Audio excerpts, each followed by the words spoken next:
Hi friends, मैं Vinod sir और आप देख रहे हैं विनोद जीएस गुरु चैनल में। आपका स्वागत भी है। मेरे प्रभु, एक चीज आप ये ध्यान दीजिएगा, जैसे कि फंडामेंटल राइट्स में, भारतीय संविधान के फंडामेंटल राइट्स में जो आप पढ़ते चले आ रहे हैं कि मूल अधिकार, लेकिन ये स्टेट लगातार लगा हुआ है। यानी सबसे पहले स्टेट का ही वर्णन किया गया फंडामेंटल राइट्स में। भाग 3 भारतीय संविधान के भाग 3 में सबसे पहले पहला वाला अनुच्छेद, जो अनुच्छेद 12 है, वह राज्य से रिलेटेड है। तो प्यारे ध्यान देना, जब भी राज्य की परिभाषा आपको देखना होगा तो पिछले वीडियो में आप चले जाइए, वहां पर आपको वीडियो राज्य की परिभाषा से क्या क्या संबंधित है ये बात आपको वहां पर मिल जाएगी। पहली चीज, जैसे आप देखिए, आप ये ध्यान दीजिए, जैसे मूल अधिकार चल रहा है प्यारे, इतना तो ध्यान समझ में आ रहा है कि भारतीय संविधान का मूल अधिकार चल रहा है। और सबसे पहले जब मूल अधिकार भारतीय संविधान में बनाया गया तो सबसे पहले संविधान वेत्ताओं ने कहा कि मुझे ऐसा लगता है कि कहीं ऐसा ना हो कि मूल अधिकार का हनन जो है ये राज्य ही ना करने लगे, इसलिए राज्य, अब उसमें सवाल उठा कि आखिर राज्य में क्या क्या चीजें हैं। तो याद रखना प्यारे, राज्य की परिभाषा में राज्य का जो वर्णन किया गया है वह राज्य हमेशा आता रहेगा। क्लियर? सवाल ये नहीं है, सवाल ये है, आज जो टॉपिक्स है समानता के अधिकार में, यानी कि आपको बताया गया कि 14 से लेकर के 18 तक समानता का अधिकार बताया गया। किसका अधिकार बताया गया? समानता का अधिकार बताया गया। लेकिन 14 तो आपका हो चुका है। क्लियर? समता से संबंधित विधि के समक्ष समानता या विधि के विधियों के समान संरक्षण की बात की गई। तो प्यारे, आज है आर्टिकल 15। हम चाहते हैं कि छोटे छोटे पार्ट्स में आपको दो दो पॉइंट बता करके एकदम फैक्ट टू फैक्ट क्लियर होता रहे आपका, और आपका नोट्स भी तैयार होता रहे प्यारे। तो आइए चलते हैं आर्टिकल 15 में। जैसे कि इसके पहले आर्टिकल 14 में, पहले तो थोड़ा सा एक वर्णन दे दीजिए। आर्टिकल जो 14 है, इसमें भारत के नागरिक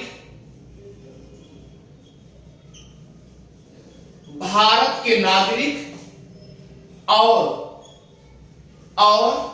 गैर नागरिक दोनों की बात की गई। गैर नागरिक मतलब विदेशी जो भारत में आए उनको भी समानता का संरक्षण दिया गया। तो गैर नागरिक दोनों की बात की गई है। लेकिन जब आप 15 में आएंगे तो वहां पर आपको गैर नागरिक की बात नहीं होगी। इस बात को हमेशा ध्यान दीजिएगा कि अनुच्छेद 15 में इतना तो बात समझ में आ गया प्यारे। अगर आपको आर्टिकल 15 पढ़ना होगा, तो सबसे पहले तो ये ध्यान दीजिएगा, इसमें जैसे विदेशी की बात की गई है, यानी विदेशी कोई बाहर से आया उसको भी संरक्षण दिया गया, विधि के समक्ष समानता भी दिया गया। लेकिन अनुच्छेद 15 में ऐसी बात नहीं है। इसमें केवल आर्टिकल जो 15 है प्यारे, एक केवल अपने देश के, केवल अपने देश के नागरिकों के लिए बात की गई है। इतनी तो बात समझ में आ गई होगी ना। तो हमारा कहने का मतलब, जैसे आर्टिकल 14 है प्यारे, तो 14 में केवल नागरिक और गैर नागरिक दोनों की बात की गई। तो अब ध्यान दीजिए, लेकिन 15 में केवल नागरिकों के लिए बात की गई, यानी नागरिक मतलब अपने देश की जितने भी जनता है सबके लिए बात की गई।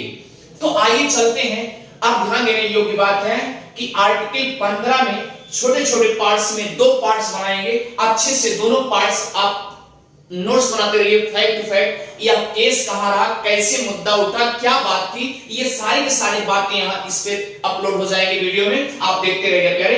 तो आइए चलते हैं कि आपको आर्टिकल 15 से रिलेटेड जो फैक्ट टू फैक्ट क्वेश्चन बनते हैं वह आपको यहां पर बता दिया जा रहा है। आप ध्यान दीजिएगा।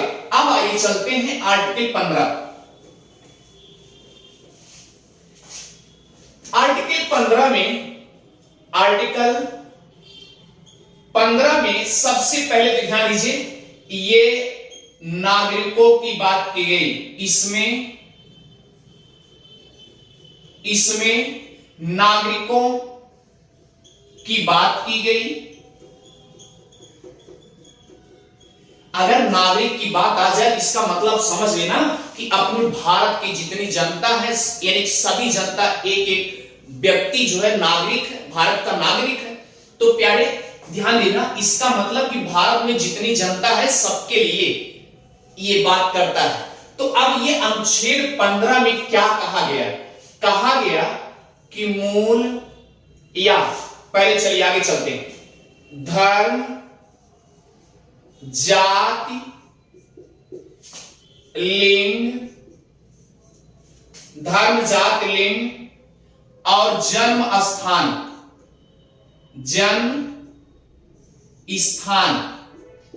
और मूल वंश, देखिए, को आधार माना गया। पहली चीज तो ये समझिए, को आधार माना गया है। इतनी बात तो समझ में आ गई होगी। यानी कि आर्टिकल 15 में केवल नागरिकों के लिए बात की गई है। ठीक है। अब नागरिकों में प्यारे तो राज्य भी तो आता है ना, राज्य आता है। तो ये है, ध्यान दीजिएगा। अब सवाल उठता है कि ये आर्टिकल 15 जो है, धर्म, जात, लिंग, जन्म स्थान, मूल वंश को आधार माना गया है। इतनी बात तो समझ में आ गई होगी। यानी आधार में कहा गया कि इसके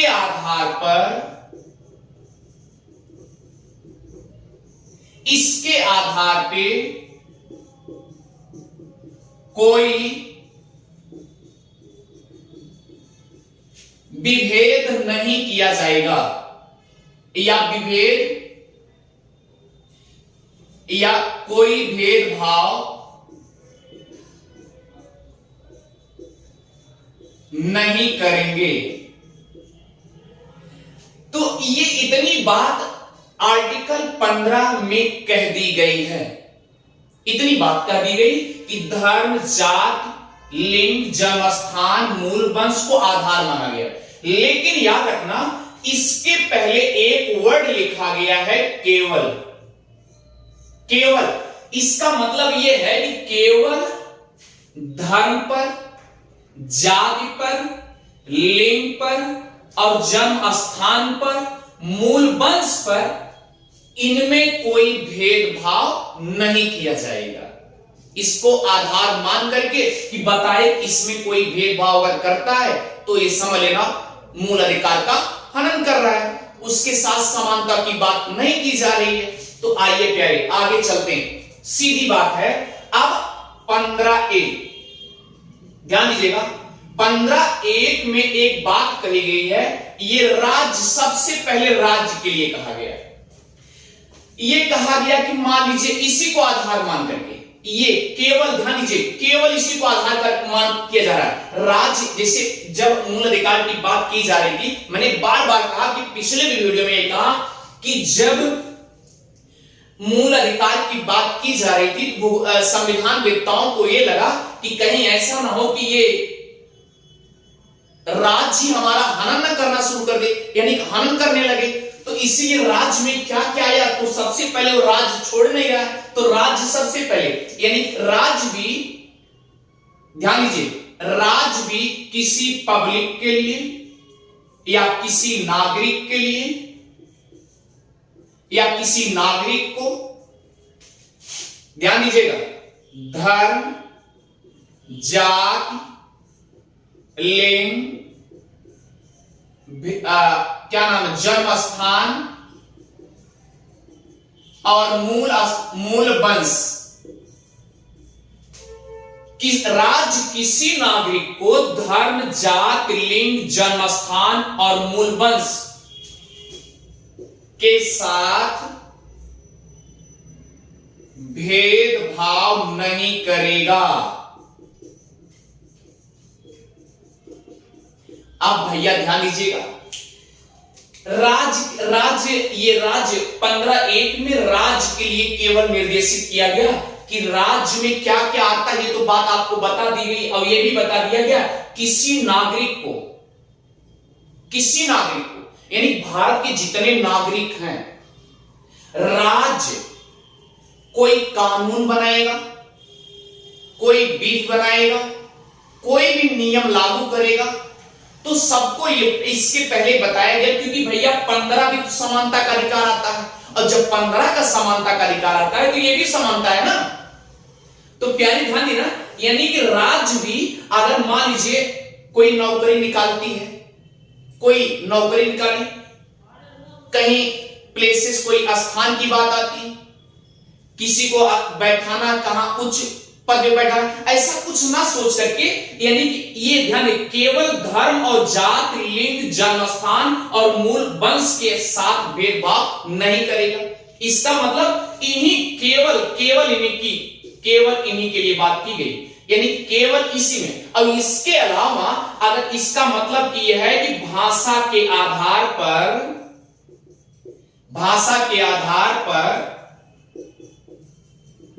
भेदभाव किया जा सकता है। अब सोचिए कितनी बड़ी बात है। यहां पर एक वर्ड लिखा है केवल धर्म, जात, लिंग, जन्मस्थान, मूल वंश के साथ भेदभाव नहीं करेगा। कौन नहीं करेगा? राज्य नहीं करेगा, और राज्य में बताया गया है। तो ये बात, यानी सरकारी गवर्नमेंट जितने भी हैं, अगर आम पब्लिक है तो आम पब्लिक को कहीं प्लेसेस की कोई दिक्कत स्थान पर कोई बात होती है, धर्म की बात आती है, जात की बात आती है कि आप निम्न कोट के हैं, आपकी जात निम्न है, हमारी जात उच्च है, या फला की जात उच्च है, ऐसा नहीं कर सकते आप। यानी फेमाइन जेंडर या मैस्कुलिन जेंडर या न्यूट्रल जेंडर, ऐसे जेंडरों में भी ऐसी कोई बात नहीं की जा सकती। यानी जन्म स्थान और मूल वंश की, मूल वंश आपके बाबा के फला मूल वंश है, इनका मूल वंश इस तरीके से, ऐसे कोई भेदभाव नहीं करेगा। कौन नहीं करेगा? राज्य नहीं करेगा। यानी 15(1) में राज्य की परिभाषा, राज्य से रिलेटेड क्या कहा गया कि धर्म, जात, लिंग, जन्मस्थान और मूल वंश के साथ कोई भेदभाव नहीं करेगा। इतनी बात तो अच्छे से पकड़ में आ गई होगी। तो प्यारे आगे चलते हैं। अब सवाल उठता है, जरा ध्यान दीजिएगा। अच्छा ये बताइए, आप सोच सकते हैं दिमाग से कि अगर यहां पर केवल लिखा गया, अब यही बात अगर आपसे पूछा जाए तो आप ध्यान दीजिएगा कि एक का क्या नाम है, एक का 1955 का केस है, डीपी जोशी का। 1955 में एक केस है, डीपी जोशी बनाम मध्य प्रदेश। इतनी बात संभाले, 1955 का केस है, डीपी जोशी बनाम मध्य प्रदेश। अब प्यारी सोचिए, यह केस क्यों ऐसा डाला गया? ध्यान दीजिएगा, उस समय एक ऐसी कंडीशन थी, इसीलिए यह केस डाला गया मध्य प्रदेश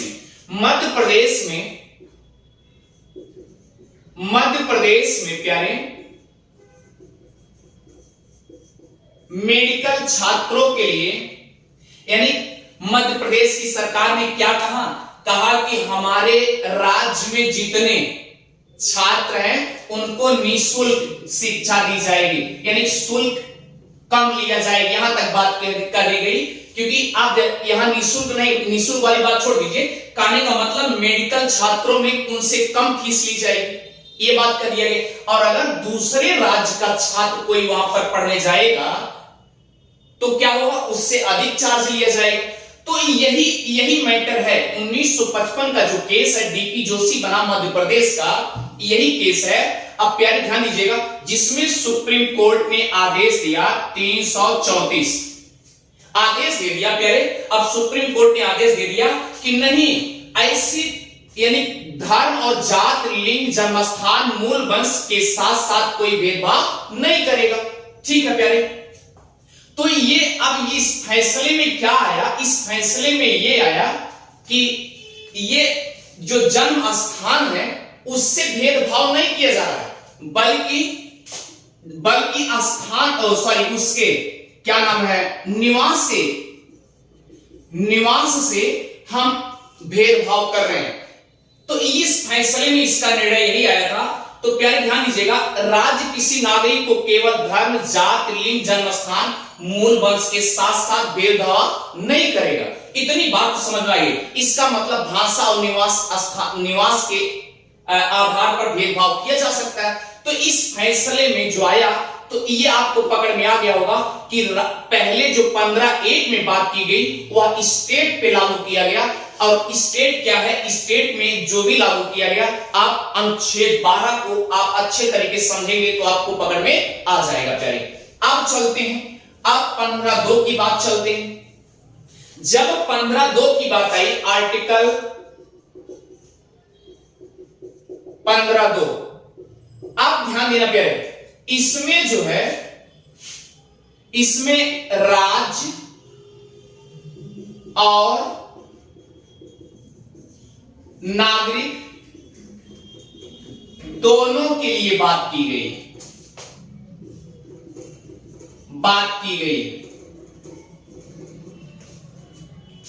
बात सुना गई ना, राज्य और नागरिक दोनों के लिए बात की गई। अब बात क्या किया गया ये भी ध्यान दीजिएगा। ये कहा गया और उसी को आधार माना गया। आधार क्या है, आधार क्या है प्यारे, अभी बताया गया, धर्म, जात, लिंग और जन्म स्थान और मूल वंश, इसी को आधार मान करके क्या कहा गया, जरा ध्यान दीजिए। यानी कि ये राज्य के लिए भी लागू किया गया और नागरिक के लिए भी लागू किया गया कि भैया कोई भी जनता, यानी कि झील या मान लीजिए क्या नाम है, जो सार्वजनिक स्थल है, सार्वजनिक स्थल है, वहां पर कोई भेदभाव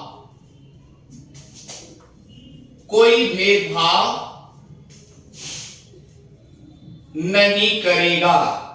यानी कौन कौन, राज्य नहीं करेगा और नागरिक नहीं करेगा, धर्म, जात, लिंग, जन्मस्थान और मूल वंश। अब प्रश्न उठता है कहां पे नहीं करेगा, जैसे होटल हुआ, होटल हुआ प्यारे, क्लियर, होटल हुआ,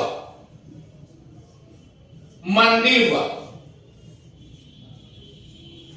मस्जिद हुआ, यानी कोई भेदभाव नहीं करेगा। धर्म, जात, लिंग, जन्मस्थान, मूल वंश, ऐसा कहीं रुकावट है क्या?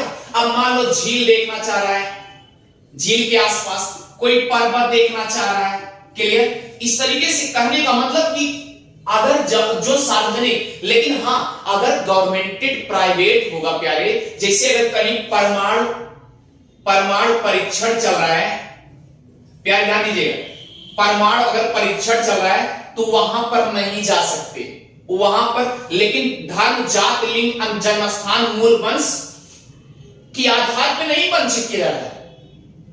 यहां पर जैसे सपोज दैट धर्म, जात, लिंग, जन्मस्थान, मूल वंश, अगर मान लो ये परमाणु परीक्षण हो रहा है तो वहां पर जन्म और जात, लिंग, जन्मस्थान, मूल वंश, अगर ये प्राइवेट सेक्टर है, ऐसा कोई भेदभाव की यहां पर बात की जा रही है नहीं, तो यहां पर पहले से किसी को अलाउ नहीं, इस तरीके से कोई नहीं जाएगा। और लेकिन यहां पर क्या है, होटल, मंदिर, मस्जिद और झील, पर्वत, यानी कि जैसे कहीं टहलने का मन किया, तो यानी टहलने का मतलब ये करें कि जैसे अगर कहीं जाना चाह रहा है, टहलने का ग्रुप, समूह बनना चाह रहा है, कहने का मतलब ये है कि अगर वहां पर ग्रुप में खड़ा हो गया, उसके बाद आपने कहा कि भैया आप तुच्छ प्राणी हैं और निम्न कास्ट के हैं, इस तरीके से बातें आने शुरू हो गई कि आप अछूत वर्ग के हैं, आप निम्न वर्ग के हैं, आप उच्च वर्ग के हैं, ऐसा कोई बात तो नहीं की जानी चाहिए ना। यानी जाति वाली ऐसी कोई बात नहीं होनी चाहिए, लिंग या जन्मस्थान या मूल वंश, यानी वंशजों की बात भी नहीं की जानी चाहिए।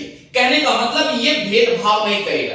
कारण यह है कि बस केवल 5 को लेकर के राज्य और नागरिक दोनों के लिए बात की गई है कि मनाही है कि इन आधारों पर कोई भेदभाव नहीं किया जाएगा। ये बात तो समझ में आ गई होगी। तो कहने का मतलब ये सार्वजनिक स्थल वहां पर कोई भेदभाव नहीं किया जाएगा, जहां पर जैसे होटल हुआ, मैंने बताया, गुरुद्वारा हुआ, मंदिर हुआ, मस्जिद हुआ, झील हुआ, पर्वत हुआ, यानी टहलने के लिए कहीं भी जा सकता। अब सपोज दैट मान लीजिए एक ही सीट पर होटल में कोई खाना खाने बैठा है, इधर का निम्न वर्ग का व्यक्ति है, उधर उच्च वर्ग का व्यक्ति है, तो वहां आप ये पूछ सकते हैं आपकी जात क्या है, आपकी जात क्या है। ऐसे तो नहीं पूछ सकते ना। अगर मान लो जात बता दिया तो आपको क्या लगेगा, आप तुरंत कहेंगे उधर जाइए आप। तो छुआछूत, ये कहने का मतलब क्या है, छुआछूत की अगर बात करेंगे तो अस्पृश्यता हो तो अनुच्छेद 17 में चला जाएगा। लेकिन यहां बात यह है कि आप उसे दरकिनार करेंगे, कोई भेदभाव नहीं करना। इसका मतलब अगर आप होटल बैठे हैं तो आपके साथ, या होटल वाला भी अगर आपसे छुआछूत करता है, छुआछूत बराबर, कहने का मतलब यह है कि होटल वाला भी अगर आपसे जात पूछ करके आपके अपने होटल में एंट्री कराता है तो ये समझ लीजिए वो भी अपराध कर रहा है। इतनी बात सुना रही। तो अपराध कर रहा है, इसका मतलब यह है प्यारे कि वह समानता का अधिकार छीन रहा है। कहां समान देख रहा है और समान नहीं देख रहा है, तो इसका मतलब मूल अधिकार का हनन हो रहा है। और जब मूल अधिकार का हनन हो रहा है तो आप स्टेप बाय स्टेप ना जाकर के डायरेक्ट सुप्रीम कोर्ट पहुंच जाओ कि मेरे साथ ऐसा हुआ। तो इसीलिए पहले 15(1) में केवल राज्य को दबोचा गया कि राज्य जो है किसी नागरिक के साथ ऐसा ना करे।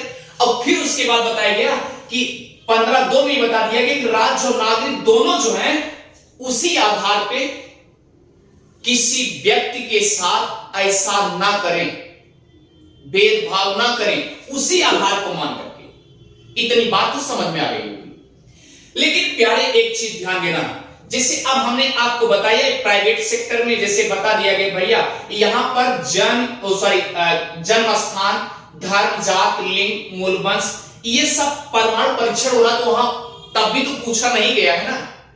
लेकिन आप कोई भी नहीं जाएगा वहां, क्योंकि भाई परीक्षण हो रहा है, और परीक्षण हो रहा है तो वही जा सकता है। इसका मतलब क्या है कि जो गवर्नमेंटेड एम्प्लॉयड, लेकिन वहां भी अगर गवर्नमेंटेड एम्प्लॉयड है और मान लीजिए परीक्षण, परमाणु परीक्षण करता, उसको देख रेख कर रहे हैं, तो वहां पर भी मूल धर्म, जात, लिंग भेदभाव तब भी नहीं होना चाहिए।